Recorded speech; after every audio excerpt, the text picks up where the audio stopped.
छलकाएंगी किरणें, खुशी बरसाएंगी किरणें, तेरे गम की सियाही को उजाला धोने वाला है, सवेरा होने वाला है, सवेरा।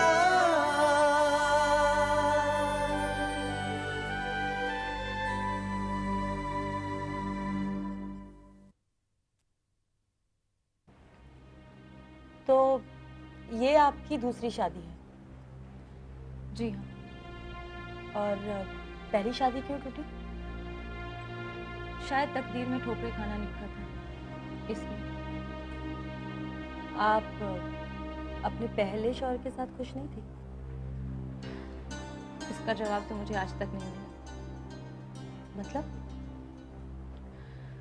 मैं खुश थी ये तो नहीं कह सकती, लेकिन हाँ, आज सोचती हूँ तो लगता है कि इस जिंदगी से तो बेहतर ही थी वो जिंदगी। उनकी गलतियाँ थी, लेकिन पूरी तरह से तो मैं भी सही नहीं थी। अगर मैं कोशिश करती तो मैं खुश रह सकती थी, लेकिन इस शख्स ने मुझे गुमराह कर दिया। खुलकर बताइए कि क्या हुआ था। देखिए, आपका मुकदमा लड़ने के लिए आपके बारे में सब कुछ तफसील से जानना बहुत ज़रूरी है। मेरे पहले शौहर के साथ मेरा निकाह 1 साल की मोहब्बत के बाद हुआ था। बहुत खुश थे हम एक दूसरे के साथ, छोटी छोटी चीज़ों में खुशियाँ हासिल कर लेते थे, लेकिन धीरे धीरे सब कुछ बदल गया। जिस दौरान मैं हमल से थी, उस दौरान मेरे शौहर को कामयाबी हासिल होनी शुरू हो गई, और वो अपने काम में इतने मसरूफ़ हो गए कि घर की तरफ उनका ध्यान ही नहीं था। और इस तरह हम दोनों में दूरियां बढ़नी शुरू हो गई। उनके पास मेरे लिए वक्त ही नहीं था, और शायद उन्होंने ये ज़रूरत भी महसूस नहीं की कि मुझे उनके वक्त की और उनकी बहुत ज़रूरत है। और मेरी इसी जहनी हालत का फ़ायदा इस मौका पर इस इंसान ने उठाया, जो मेरे शौहर का दोस्त हुआ करता था। वो मेरे करीब आया और हमदर्दी जताई। मैं बह गई और जज्बात में आकर मैंने तलाक की मांग की। और जब उन्हें पता चला कि उनके दोस्त के साथ मेरे ताल्लुकात कायम हो गए हैं, तो और इसी वजह से मैं उनके साथ तलाक लेना चाहती हूँ, तो उन्होंने फ़ौरन मुझे तलाक दे दिया। और इस तरह उनकी नज़र में और दुनिया की नज़र में मैं बेवफा साबित हो गई। बच्चे को आपने अपने पहले शौहर के पास छोड़ दिया? नहीं, बल्कि मैंने उससे ये शर्त रखी थी कि उसे मुझे मेरे बच्चे के साथ कबूल करना होगा, और वो मान भी गया था। लेकिन मेरे शौहर ने कानूनी लड़ाई लड़कर मुझसे मेरे बच्चे को छीन लिया, और मेरे बच्चे के दूर होने के बाद मैं पूरी तरह से टूट गई। अब इस शख्स से आप तलाक क्यों चाहती हैं? शादी के चंद दिनों बाद ही मुझे पता चला कि ये आवारा, अय्याश और निहायत ही घटिया किस्म का इंसान है। उसकी शख्सियत के इस पहलू के बारे में मैं निकाह से पहले बिल्कुल नहीं जानती थी। यहाँ तक कि मेरे पहले शौहर वो भी इसकी असलियत को नहीं जानते थे, वरना उसे घर में घुसने ही ना देते। मैं उसके लिए खिलौना हूँ, महज एक अय्याशी का सामान। उसकी बीवी बनकर जीने से तो अच्छा है कि मैं मर जाऊं। मैं उसे तलाक देना चाहती हूँ, लेकिन वो मुझे तलाक नहीं देना चाहता, और उससे मेरा तलाक नहीं हुआ तो मैं खुदकुशी कर लूंगी।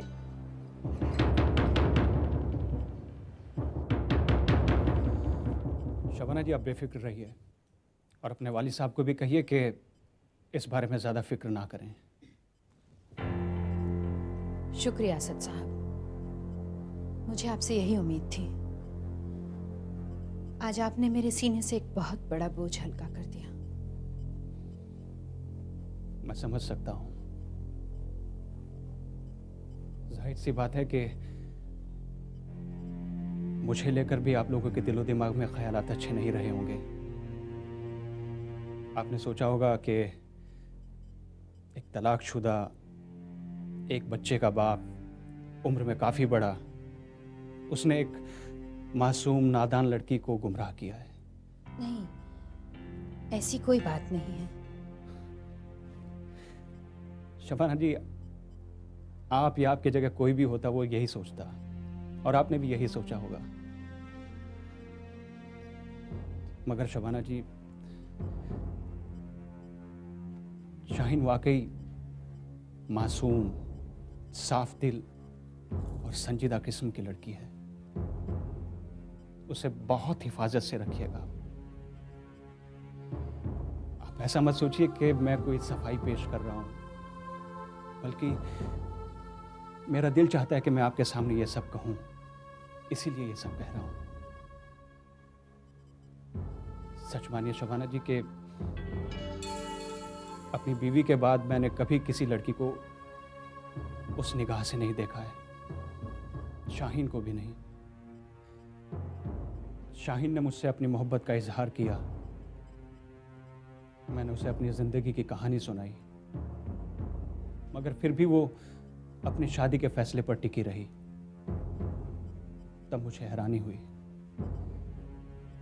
उस दिन मेरी नजरों में शाहीन की शख्सियत बदल गई, लेकिन उसके लिए वो एहसास कभी नहीं जगा। मैं उसे बार बार इनकार करता रहा। और सच पूछिए शबाना जी, मेरे अंदर वो हिस्सा ही मर चुका था जिसमें ये प्यार, मोहब्बत, शादी जैसे अरमान पलते हैं।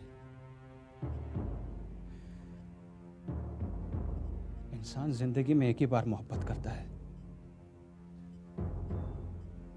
मगर न जाने कैसे शाहीन ने मुझे दोबारा मोहब्बत करने पर मजबूर कर दिया। ये शायद उसका यकीन, उसकी मोहब्बत की ताकत है। आपको क्या लगता है शाहीन मान जाएगी, भुला पाएगी आपको? शबाना जी, अगर हम सब मिलकर कोशिश करेंगे तो वो भूल जाएगी। और आप उसे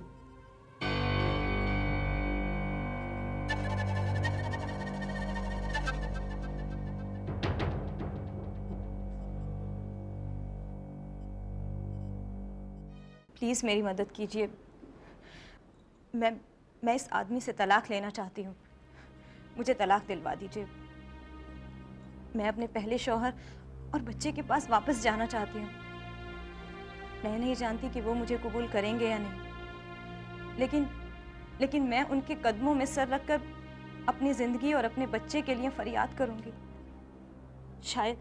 शायद उन्हें मुझ पर रहम आ जाए। आपका मतलब है आपके पहले शौहर ने आपसे तलाक के बाद दूसरा निकाह नहीं किया?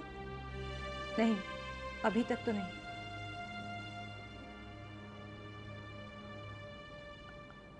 आपके पहले शौहर कहीं एडवोकेट असद शेख तो नहीं है, मेरे बॉस?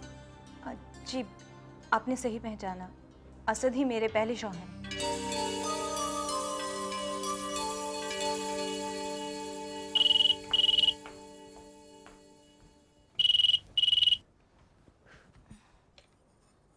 हेलो।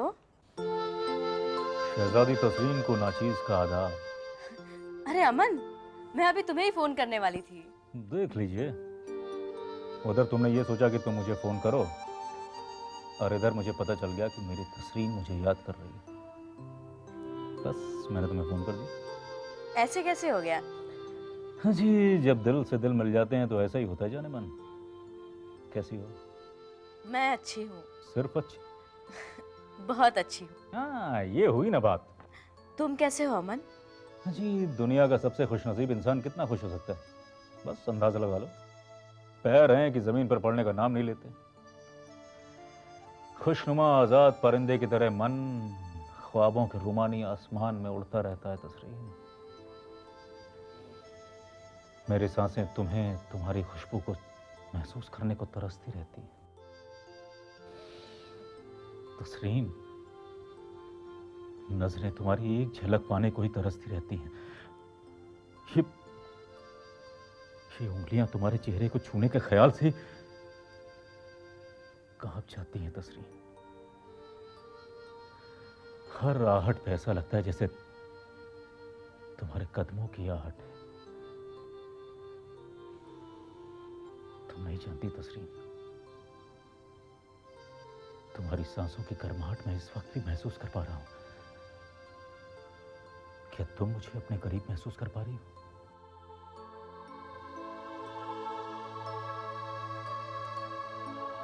मुलाकात कब होगी? भूल गए तुम? पहले तुम्हें मेरे अब्बू से मिलने मेरे घर आना पड़ेगा। नहीं नहीं नहीं, मैं भूला नहीं। अच्छा, फिर बताओ कब आ रहे हो? कल सुबह आता हूँ। ठीक है, मैं तुम्हारा इंतजार करूंगी। तसरीन, अच्छा, अब मैं रखती हूँ, कल मिलते हैं। खुदा हाफिज, शब खैर। शब खैर। कल सुबह तसरीन के वालिद से मिलना है अमन मियाँ। अगर इनकार करता तो तसरीन को मुझ पर यकीन कैसे होता। अब मिलूंगा तो वो मेरे वालिदैन से मुलाकात करना चाहेंगे। क्या किया जाए? कुछ सोचो अमन मियाँ, कुछ सोचो। तो अमन से फोन पे बातें हो रही थी? जी अबू। बेटा, तुमने अमन को हमसे मुलाकात करने के लिए नहीं बुलाया? अबू, वो कल सुबह ही आपसे मिलने आ रहे हैं। ये तो बहुत अच्छी बात है। हम कल ही अमन से बात करके उसके वालिदैन से मुलाकात करने के लिए रवाना हो जाएंगे। ठीक है? हैं?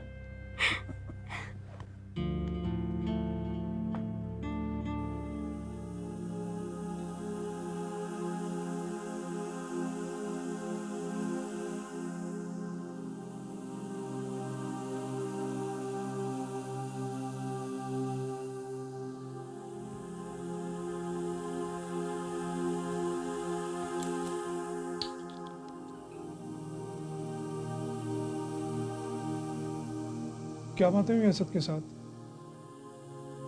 कैसा रवैया था उसका? क्या कहा उसने? असद से मुलाकात होने से पहले तक मुझे शाहीन के फैसले पर, उसकी अक्ल पर बहुत हैरानी थी। मन ही मन उससे नाराज भी थी मैं।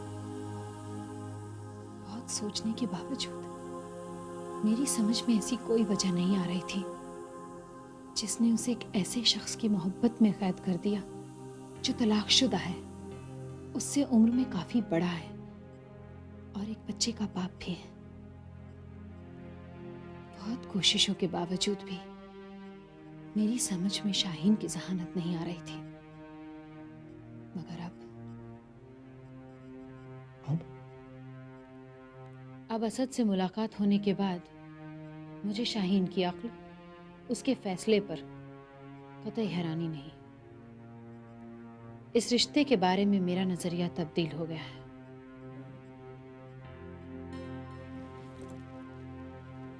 ये कोई किताबी बात नहीं है हामिद, और ना ही कोई फलसफा है। मगर जब इंसान किसी से मोहब्बत करने लगता है ना, बगैर शर्त के, उसके भीतर वो जज्बा पैदा हो जाता है,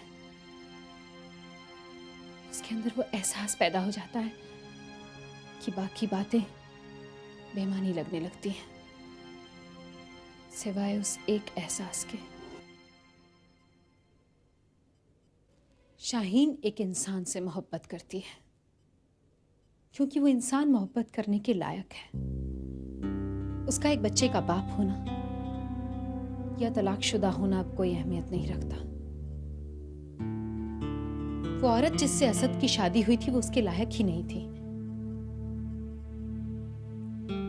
मुझे यकीन है शाहीन असद के साथ खुश रहेगी। असद उसकी मोहब्बत की कद्र करेगा, उसकी इज्जत करेगा। मुझे अब इस रिश्ते पर कोई एतराज नहीं। तुम जानती हो तुम क्या कह रही हो? क्या तुम्हारे अब्बू इस बात को लेकर? अब्बू को मैं समझा लूंगी। लगता है जिस तरह असद पहले शाहीन को अपनी मोहब्बत में कैद करने में कामयाब हुआ है, उसी तरह अब तुम्हें भी अपनी बातों में फंसाकर वो। मेरे तजुर्बों ने मुझे पहले से बेहतर तरीके से इंसान को परखना सिखा दिया है हामिद। अब न मेरी नजरें धोखा खा सकती हैं, न मैं किसी की बातों में आ सकती हूं। असद अच्छा इंसान है।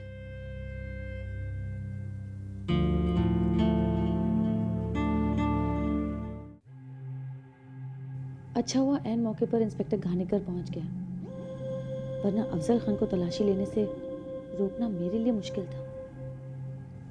सबूत घर में रखना ठीक नहीं। मैं कल सुबह ही उन्हें ले जाकर हिफाजत से कहीं छुपा दूंगी। काश मैं अम्मी तक ये खबर पहुंचा पाती कि सबूत मैंने सही सलामत हासिल कर लिए हैं। अम्मी न जाने कहाँ होंगी, किस हाल में होंगी। इतना वक्त गुजर गया, उनकी कोई खबर ही नहीं। मैं अम्मी तक पहुंच नहीं सकती क्योंकि मुझे मालूम ही नहीं कि वो कहाँ हैं। और अम्मी मुझे पुलिस के डर से फ़ोन ही नहीं करती। क्या मालूम पुलिस अभी तक मेरे फ़ोन टैप कर रही हो। या अल्लाह, बस किसी तरह एक दफ़ा अम्मी से मेरी बात करवा दीजिए तो मैं उन्हें अपना मोबाइल नंबर तो दे दूं, ताकि वो मुझे अपनी खबर तो देती रहें कि वो कहाँ है, कैसी है, ठीक तो है।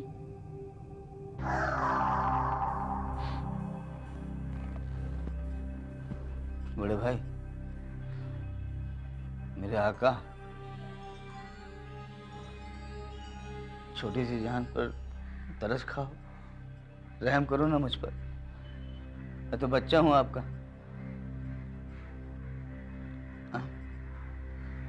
देखो, आप लोग चाय पी रहे हो, मुझको पानी तक नहीं दिया। नहीं नहीं नहीं, मैं ये नहीं कह रहा हूँ। मैं मतलब आप कैद में तो रखो, लेकिन एक बार ये रस्सी खोल देते तो अच्छा होता। अरे आप लोगों के रहते कोई भाग सकता है भला? मैं क्या, मेरे अब्बा जान भी नहीं भाग सकते? मुझे खोल दो। जास्ती बकवास कर रहे का नहीं? बड़े भाई, मैं तो रहम की भीख मांग रहा हूँ। ये दुख रहा है, रस्सी खोल दो। मैं कहाँ भाग? बक करेगा, जुबान काट डालूंगा, समझा? आज मेरा वक्त ठीक नहीं है तो मेरे साथ कसाई भी भाईगिरी कर रहे हैं।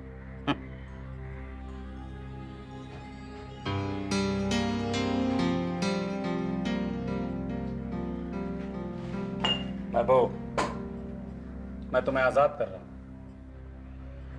और वो भी इसलिए कि घानेकर तुम्हारी तलाश कर रहा है। शुक्रिया हुजूर, बहुत बहुत शुक्रिया। अरे भाई, क्या देख रहे हो?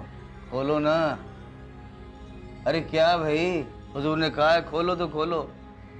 खोल दो इसे।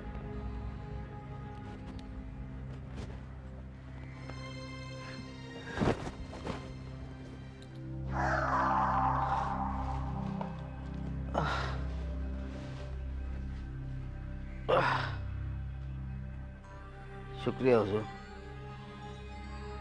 हुजूर, लेकिन घानेकर मुझे क्यों ढूंढ रहा है? कार एक्सीडेंट के सिलसिले में वो तुमसे कुछ पूछताछ करना चाहता है।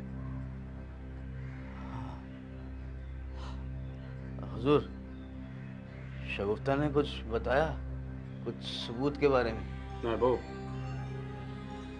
अगर सबूत शगुफ्ता ने चोरी किए हैं तो वो इतनी आसानी से थोड़ी ही कबूल कर लेगी।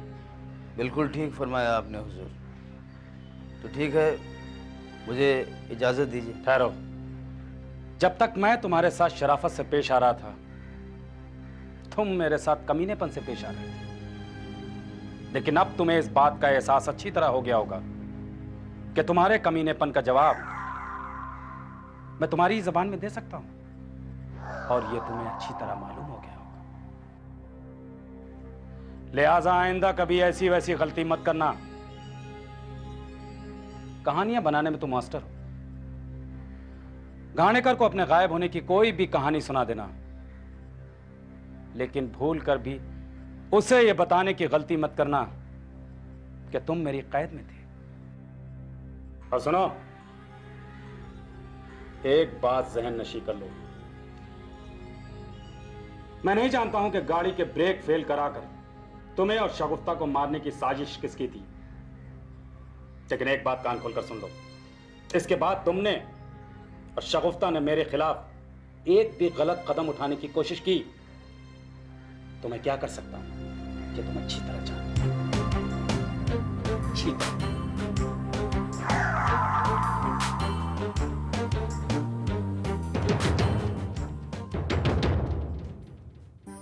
समेटा रात ने दामन, अंधेरा सोने वाला है, सवेरा ढूंढने वाले, सवेरा होने वाला है, सवेरा